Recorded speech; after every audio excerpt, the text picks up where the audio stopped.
We, as human beings, have such a great and high calling. We have a destiny. Is destiny assured, or do you have to meet it? Take it by the hand and walk with it. I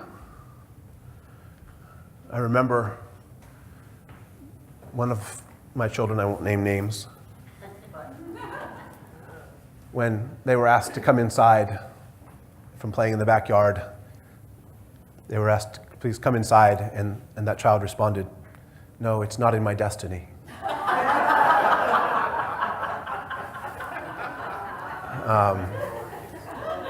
And I said, well, he admitted it, so that's right. And I said, there is something in your destiny.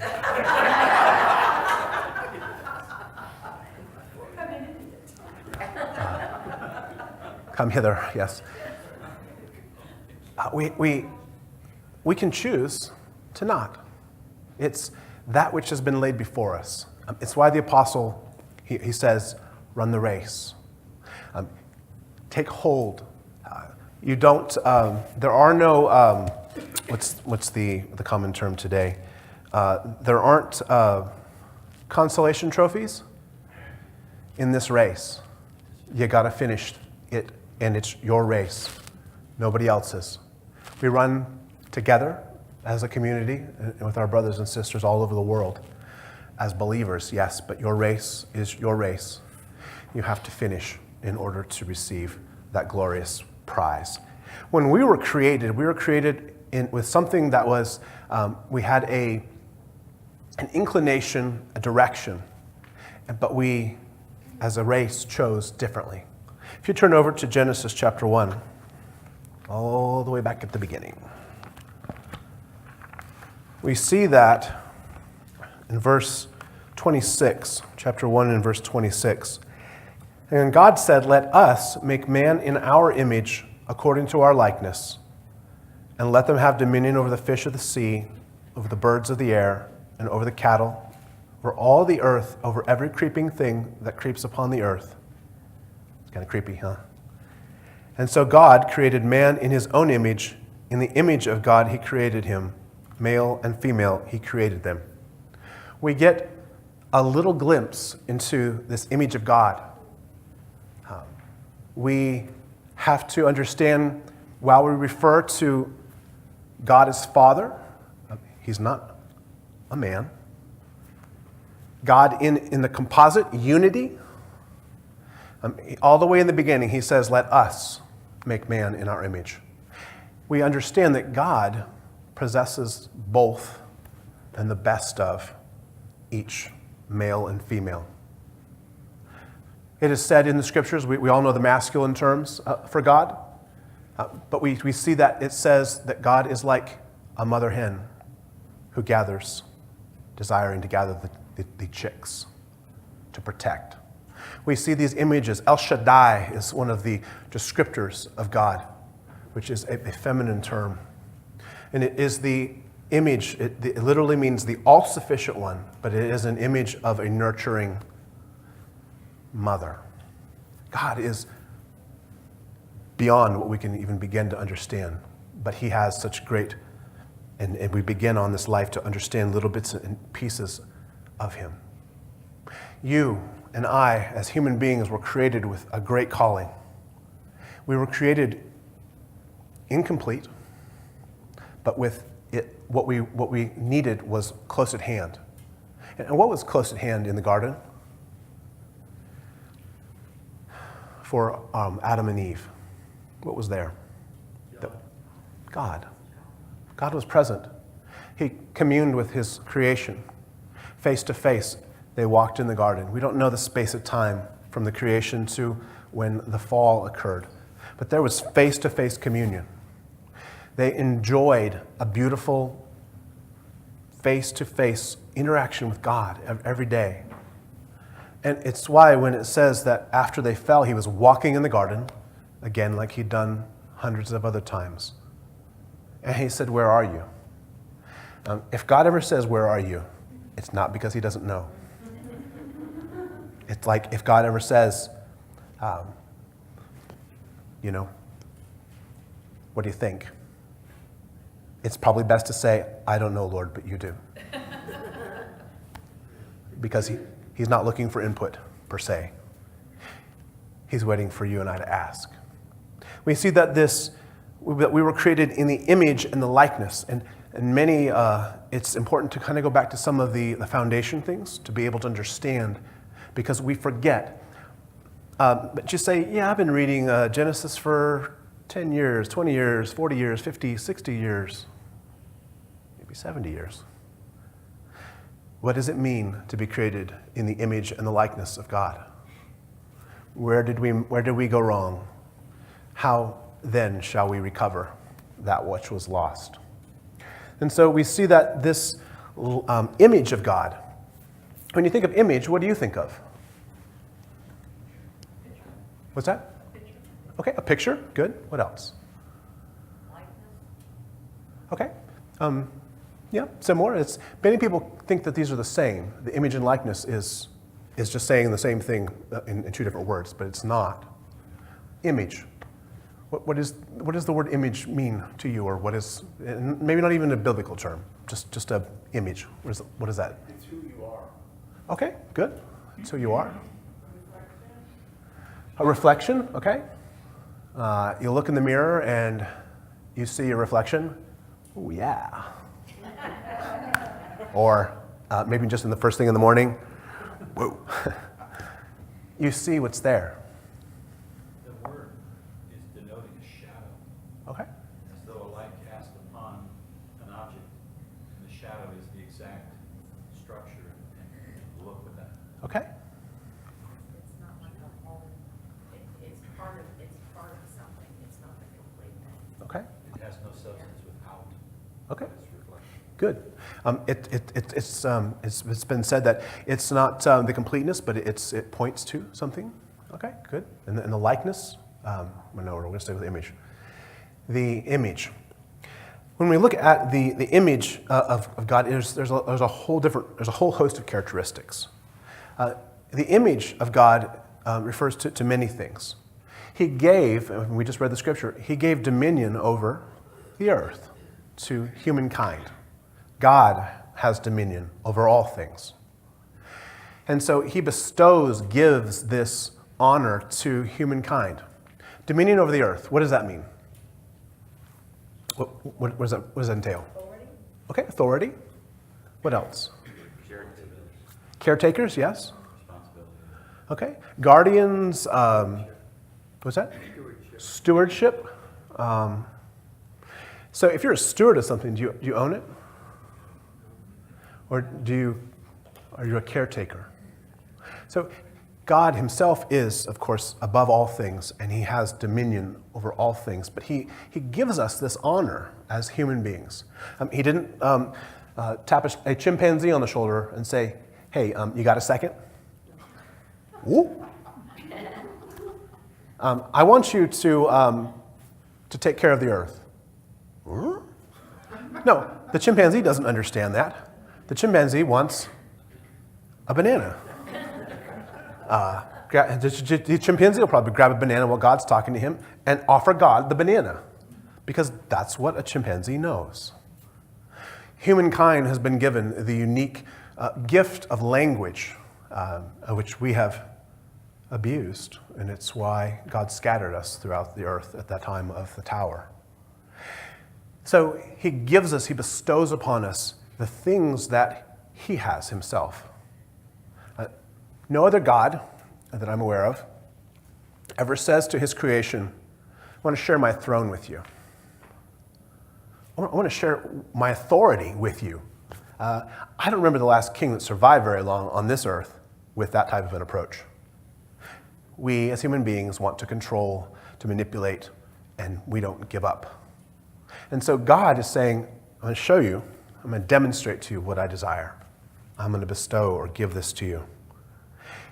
Humankind is the center of creation. We are the pinnacle of the creation. It is said that we are created a little lower than the angels.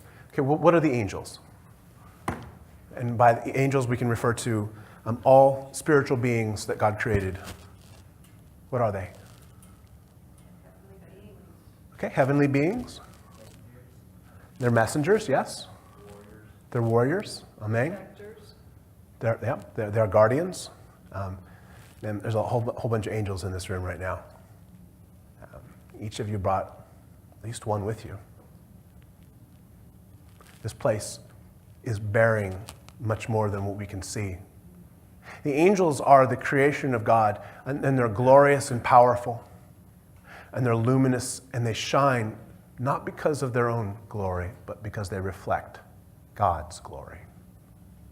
And they are so powerful, if they were given the authority to, they could level mountains. They could completely blow away whole armies. But we were created a little bit lower than that, with the capacity to rise above. And they are our guardians, our protectors, our bodyguards on this journey. And they cheer for us when we succeed, and they weep over us when we fail. And they pick us up because they're messengers and servants of the Most High God. But humankind is the center of the creation. What have we done with this earth? What have we done as caretakers of it? We failed. We're destroying it. We are manipulating and pillaging the creation. We're not caring for it as a race really well, are we? All of our progress has only continued to hurt this earth. And so we, as a race, have failed. But you and me are also caretakers of the dominion that God has given to you, your life, your family. Whatever he has blessed you with is your dominion. And so we are called to be caretakers of what we have been given. It's why when we give to whoever, we're not really giving our stuff or our money. It's God's. And we are caretakers of this. So he gives us this image. God, who needs nothing, provides and says, this is what I am giving to you. What will you do with it? We bear the image in the higher qualities that we have a soul. An animal does not have a soul. An animal has the breath of life. A spirit, a spark of life which gives it and animates it. But only humankind has a soul, something that will not die ever. It is a gift. And it is the most precious gift that each of us has received, is this soul, which God has said, here, this is yours. When you were conceived, in a mysterious way, he united that soul with the little embryo that was slowly growing. And you and I in this life are like spiritual embryos. We're not fully born yet. We haven't come into the fullness of what it means to be complete. And many believers, sadly, are aborted before they reach that fullness. We have been created with this capacity and this freedom of will. The image of God refers to the fact that God is free to choose. Do you have free will? Everybody has this freedom of will. You can choose. God likewise is and has this freedom of will to choose what he desires to do. We, being small creations that are made in his image, means that we also have this freedom to choose. We have a freedom of will. We have a capacity to be and become something that is pure and loving and compassionate. Is God compassionate? Give me an example of his compassion. Okay. He made you? Amen. What else? He recognizes our humanity, which is weak. Okay. Recognizes our humanity, which is weak. He's patient God is patient? Amen. If you don't think he's patient, we still exist. We still have breath in our lungs. Baruch Hashem. What else? What are some examples of his compassion? I'm still alive. Amen. You're still alive? His forgiveness is an example of his compassion. Okay. His forgiveness, yes. Provides healing for us. Okay. Provided us laws that give us the opportunity to be enjoying his life. Okay. He's offered us his power, his wisdom, his knowledge. We just have to take hold of it, believe him, and trust him and obey him. Okay. What are the commandments for? A bunch of lists of do's and don'ts. Okay, the guidelines. What else? Their life. The commandments guide us along to become that which we have the capacity and a destiny that is available. But they are to return us to this completeness in God. When we say that completeness in God, am I saying that we're incomplete right now? Are we incomplete right now? Yeah, we're still broken. If you don't think you're broken, ask someone that you trust. And they'll be really honest, I'm sure. Am I broken? I tell you what, let's get some coffee and let me start. Don't ask what you can't accept. Yes, we're still broken, we're still incomplete, and that's the process of the journey. It begins with the declaration of faith, and then it proceeds one foot in front of the other on the journey towards this recovery, this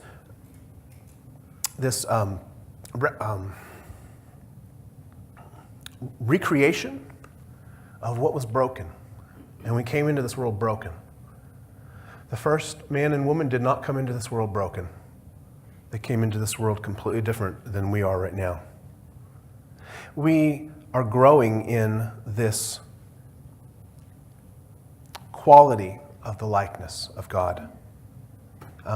He gave us the soul, which is immortal. And it's not immortal by itself, it is immortal because of his goodness. He is eternal and immortal.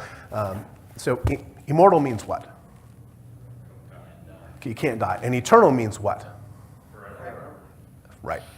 He is eternal and immortal. He cannot die, ever. We are not eternal, but we are immortal. And we have this, again, we're made in the image of our God. Only God is without beginning. We all have a beginning, and all of his creations have a beginning, a point of origin. We see that God is giving us, as human beings, the capacity to be more than just an animal. What does an animal need? Sleep? Yes, that's right, Bill. What else? Food, water, shelter, air. Okay? An animal needs those things in order to survive. And in that way, we are similar to the animals. But what do the animals, or what do we as human beings need that the animals do not? Coffee, that's right. Yeah, I was hoping you'd say that. That was the top of my list. What else? What do we as human beings need? Relationship, love. Okay, relationship, love. What else? Okay, growth. Yeah, we were created with a big hole. Well, we weren't created like that, I suppose. Sort of were, but they had the connection at that point.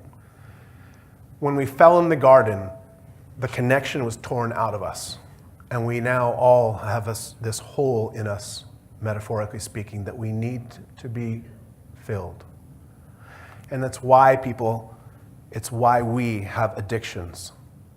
We're trying to fix or numb or kill that hunger in us.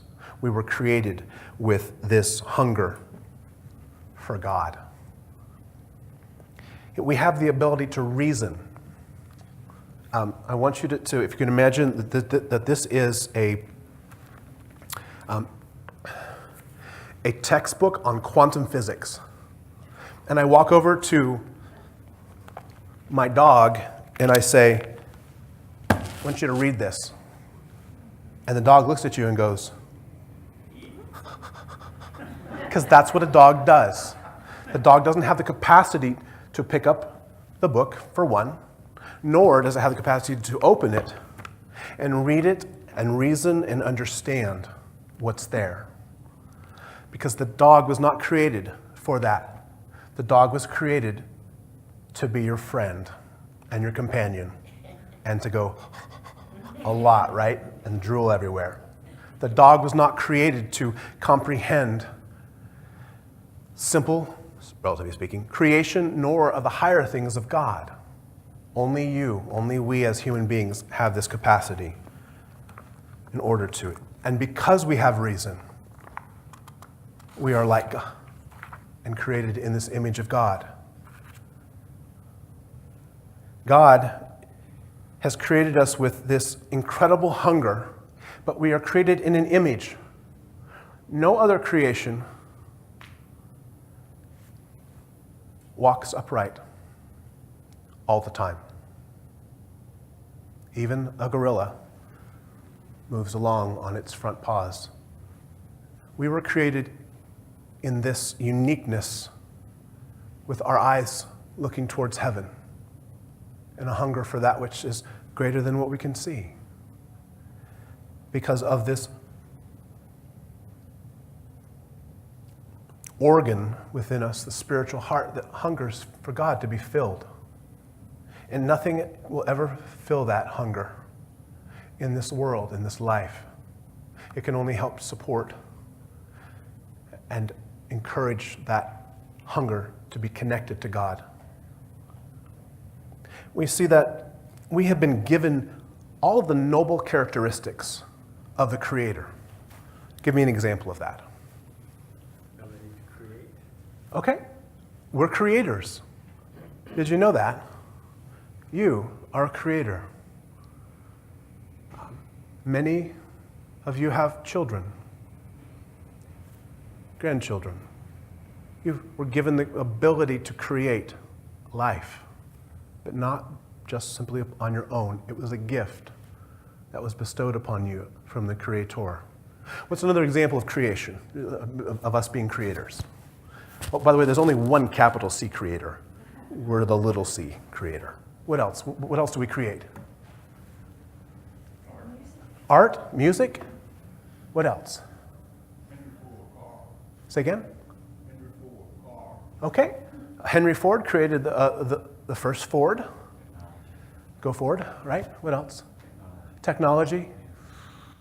Oh, yes, we do create technology. Love it when it works, the 37% time that it does. What else? What else do we have the ability to create? Environments, whether good or bad. Okay, environments, yes. Ideas and relationship. Okay, if you were to go to your cat, so I don't want to leave the cat people out, and you walk to your cat and you say, hey, listen, I want to talk this over with you. And I'm really looking for your feedback. And you say to the cat, you know, I've been thinking of changing jobs lately, and I'm thinking about, making this career change. And you start listing all the reasons why you think making the career change would be. And then when you're finally done, you turn to your cat and you say, so what do you think? And the cat says,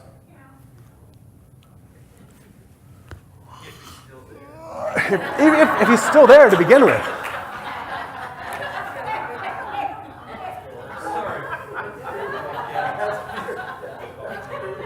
The cat wasn't created to give you advice. And yes, they can approximate something that is their affection towards us. Yes, absolutely. But you don't ask your cat for advice on your job or your career. If you do, let's talk afterwards. I'll be happy to listen. because the cat wasn't given the ability of cognitive reasoning to weigh the pros and the cons and say, you know what, I think you should take the new job or stay where you are. The cat would probably say, the devil you know is better than the devil you don't. If your cat ever says that to you, let's talk afterwards, please. No, the cat wasn't created like that. Only we as human beings were given this ability to think and to contemplate. We were given this because we were created in the image of God. The Greek term in the New Testament is called icon. Icon. What is an icon? Okay, a window. Okay, an image. Is the image the same as the reality? No, but it's there as a representation of what it is pointing towards. And so when we say that we were created in the icon or the image of God, we reflect or have the ability to reflect his qualities. And so this is, again, a very important understanding that the animals were not created in the image of God. They were created different than we were. The holy angels are not created in the image of God, not in the way that you and I are. They were created differently, and they were created to execute particular functions. They have the ability to choose, do they not? They do have free will. How do we know they have free will? Okay, a third of them chose to walk away from God and to follow somebody else who sold them a bill of goods. Do you think that they believed the fallen one? They had to have believed because they risked everything to do so. And they chose unwisely. So, but only humankind was created with a capacity to become something more. Angels do not change. They cannot become different than they are, but only as they were created. We see that this understanding of free will is that the image of God cannot be lost. Okay? Let's take that statement apart. The image of God cannot be lost. What is the image of God? Free will. What else? The ability to think. And what else? Reason. Okay. The reasoning capacity. What else? Okay. To have compassion as a quality. Speech, language. Okay. Language. No matter how far away from someone no matter how far someone is away from God, they still bear this image of God. They have the ability to think, to choose. That does not change. It doesn't change from somebody that we admire to somebody that we do not admire. Somebody who has killed hundreds of people still bears that image of God. It is not able to be removed. That person has lost something that we will look towards next week on, which is this likeness of God. So the image of God is that we have, like God, we have these qualities. What is God composed of? We can say broadly.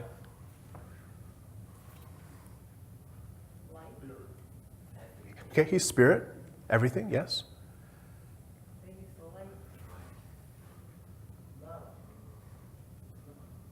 Father, Son, and Holy Spirit. He is a composite unity. He, all down through time, he shows this threeness in that he gives us. What are we composed of? Okay, body, soul, and spirit. We are also made in this Trinity. this threeness, this triunity. What else?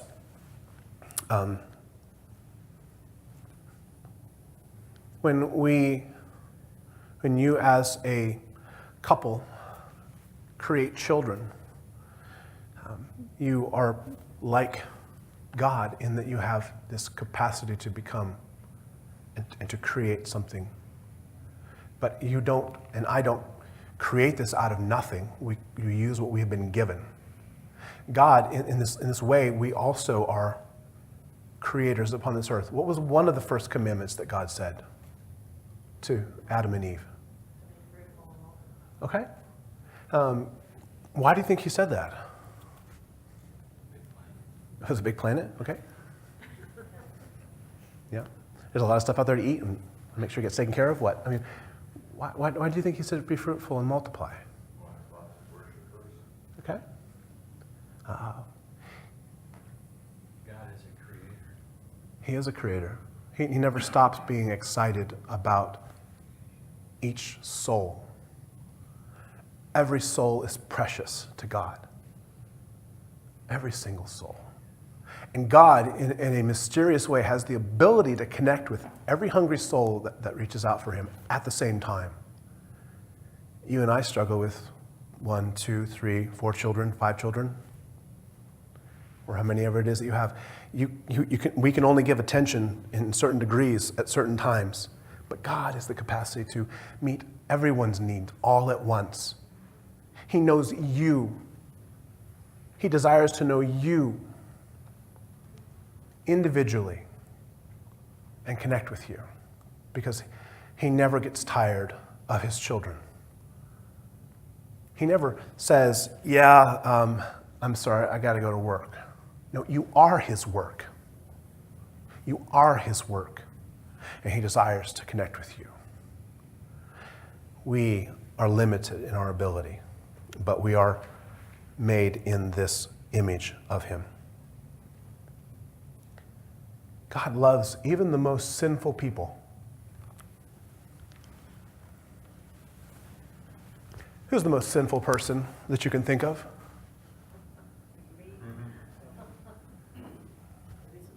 Ourselves? Or do other people come to mind first? Yeah, that person that's done this or that, and they're in jail for this or that. They're so sinful. God have mercy on me, a sinner. The apostle said, I am the most sinful man that I know. He didn't say, you know what, I've done some bad things, but I'm sure not as bad as that person over there. He said, I am sinful. I'm in need of God's mercy. I need God. And so he stopped throwing stones at Christians, and he became one and was willing to accept the stones that bruised him later. And because he had this desire to restore something that had been lost in the people around him, beginning first with himself. Fathers say that when you see your brother or your sister, you see God. Whoa. Why? How could they say that? When you see your brother or your sister, you see God. Because that person across the room or across the hall or out there, they were created in the image of God, just like you. When Yeshua says in his parable that when you did all this stuff, you were doing it for me, was he saying because you kept the Sabbath, because you ate kosher, because you said all the right stuff and you knew a whole bunch of Hebrew? Did he say that was how that he knows us? What did he say? Because you did this.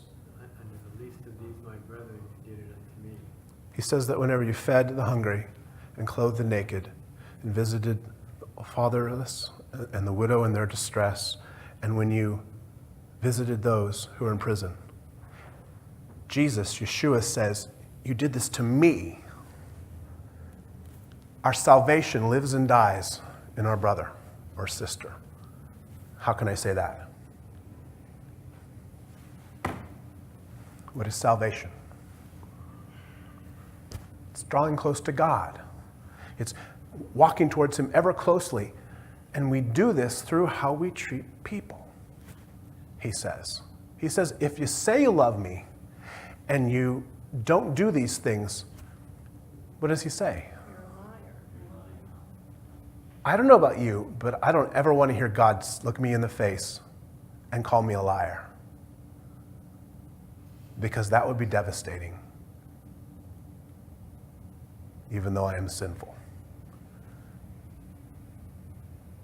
We have to take note of what the commandments teach us and not gloss over them and throw them out because they're not convenient.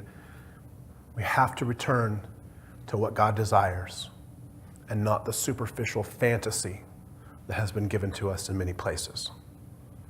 We need to understand His commandments so that we can be doers of the commandments. He says, this is the heart. When He says to those that did these things, why do you think He was happy about those things? Because they gave away a bunch of stuff? Or because they like spent their time doing nice things? Why do you think He was pleased with those things? Okay, they were obedient. What else? It's a matter of the heart. Okay, matter of the heart, yes. They were doing what He does. They were doing what He does. They were exemplifying the God that is, who is a giver. He's an investor in people, and He blesses. Did you look at what He said in those qualifications? Did He say, because you gave to the hungry, and they said thank you? You visited those that were in prison, and they said, yeah, I can't wait to see you again. Did He say there's qualifiers on this generosity? No, you give from the heart because God is a God who is and does. And He was pleased with those that did these things, not because of the stuff, but because they had recovered something that we'll touch on next week, the likeness of God. It was this is the process. When we are on our journey to become complete and whole, what's super essential? Relationship with God. Okay, relationship with God, followed by what? Okay, humility, yep. Yep. Obedience. Focus. Almost we have to accept Jesus Christ. Mm-hmm. Our relationships with people is the next step of relationship with God. We become different in relation to people. We become more compassionate and more patient. Do you need more patience? Oh, absolutely. Do you need more self-control? You can fill in the blank. We're in this process. When Messiah said, greater love has no person, no man or woman, than to do what? Okay, He didn't say to buy people nice stuff, to do nice things for people. He says, lay down your life. Now, does that always mean to die? What's an example of laying down your life? Some personal sacrifice. Okay, it's a personal sacrifice. Other examples of laying down your life for some person, for somebody. It's giving of your time when you'd rather be selfish and not do it. That's- Yeah. Yeah, is giving of your time when you'd rather be doing something else. Going out of your way. Okay, going out of your way. Giving when there's no conceivable way that somebody could give back. I didn't realize how selfish I was until I had children. Because as a small child is born, what do they require? Everything, that's right. You invest your time in something other than sleeping. And you just don't know until you've done it. When you love, you're stretched beyond sometimes the capacity that you or I have as a human being, because we are growing into something greater than what we are right now. You're not there yet. If you think that you are, then you know you're not. That's right. We're in process. And so this recovery of what it is, we're also those that are becoming like God in this. As his image, we're mirrors. When you look into the mirror of you, who do you see? I see me all too often. And that's my reflection of me looking in there.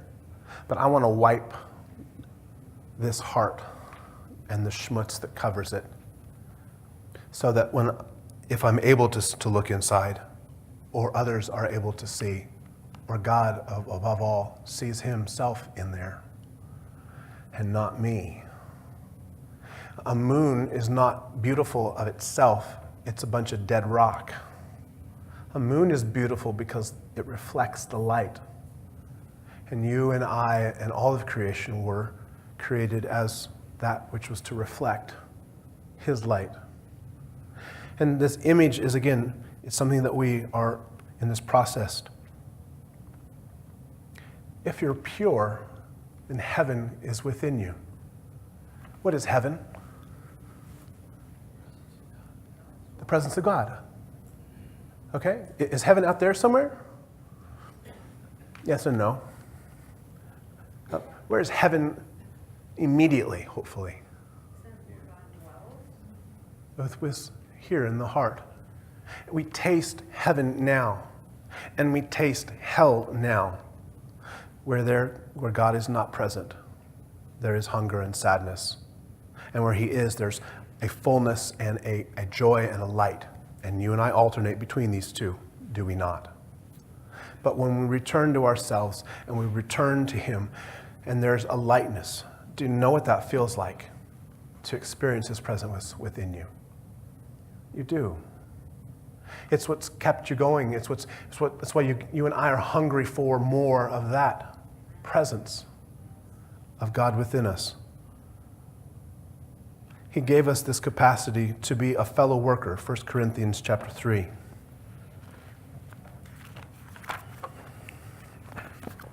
1 Corinthians chapter 3 and verse 9. It says that we are God's fellow workers. You are God's field and you are God's building. According to the grace of God which was given to me as a wise master builder, I have laid the foundation, but another builds on it. Let each one take heed on how he builds on it. Fellow workers with God, what does that mean?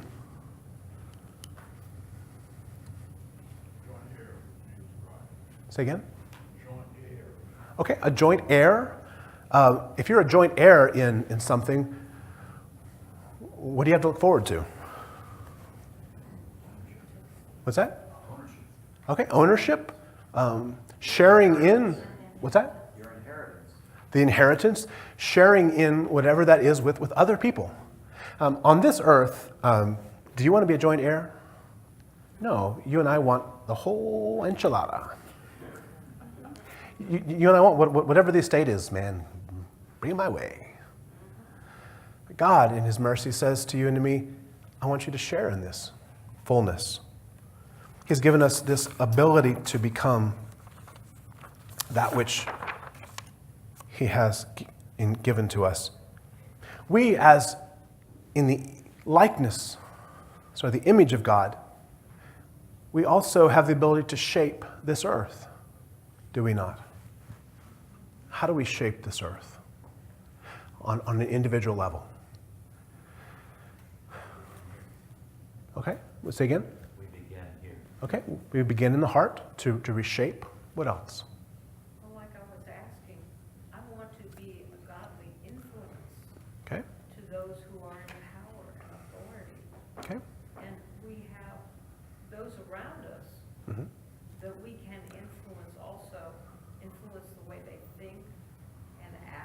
Sure. live. Okay. So when you have a yard, do you, for the most part, do you not have the ability to reshape that? When you look at your yard and you say, yeah, I'm going to make some improvements here, do you go, yeah, I'm going to dig out a 5-foot pit and fill it up with muddy water? Do you say that? Probably stop the deer from eating the vegetables. Right? Or do you want to make your yard beautiful? So give me an example of something that you would desire to do in your yard. Relatively speaking, unlimited funds. What would you like? What's that? To level it? Okay. And why do you want it level? Because the mowing like this gets old sometimes. Okay, having a yard that goes downhill. Been there, done that. It's great for sledding down in the wintertime. What else? What would you do in your yard? Get rid of the ivy and plant grass. Ivy, is that what kudzu's called? Is it actually ivy? All right. So why do you want to remove the ivy or the kudzu? I mean, isn't it kind of cool? I mean, it's green. So it's a parasite that looks good. All right. What else would you do? Put a fence so you can have a dog. Okay. Oh yeah, I got it, man.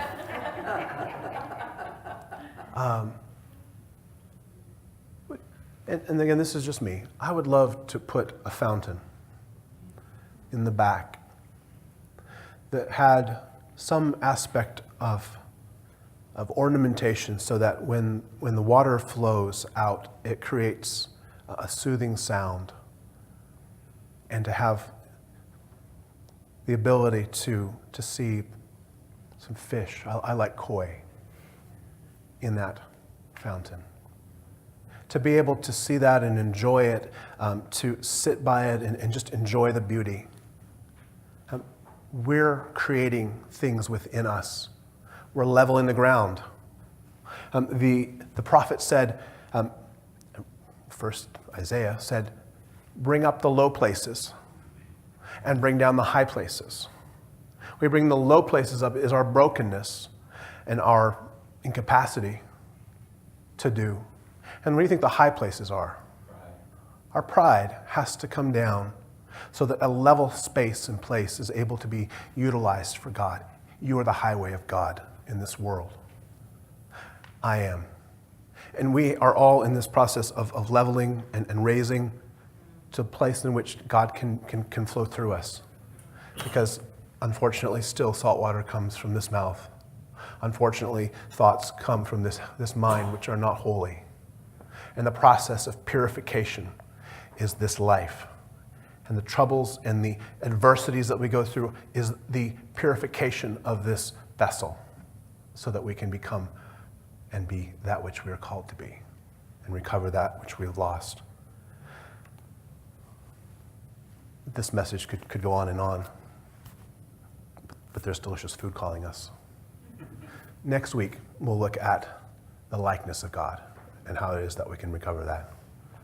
Father, we pray that you would continue to move in our hearts and stimulate it in our minds what we are, Father, that we're not just a person of one of many, but we're a precious creation to you, that every soul is valuable. Oh Lord, and may we look around and see others in the exact same way. Father, thank you for guiding us along, being with us today. We bless you and praise you and ask this in Yeshua's name. Amen.